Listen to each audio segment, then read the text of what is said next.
marks the start of Kwanzaa, a holiday tradition founded by Dr. Maulana Karenga in 1966.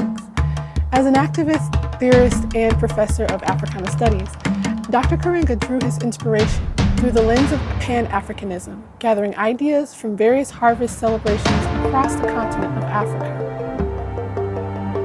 Dr. Karenga chose Kwanzaa, a Swahili term meaning first fruit, as the name of the holiday. The intention behind the name is to reconnect African Americans to African cultures. And for 7 days, Kwanzaa is celebrated with Nguzo Saba, 7 principles highlighted for each day. Today's principle is Umoja, meaning unity.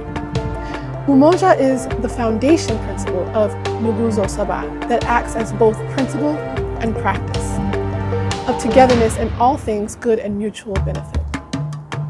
This kind of unity has roots of being a cardinal virtue of both classical and general African societies.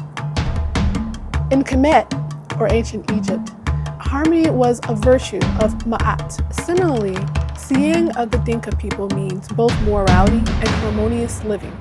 This means both societies held the ideology of a moral life consisting of living in harmony with other members of the community. In order for us as a people to have unity, we must be united at the family, community, and societal level. How will you celebrate Umoja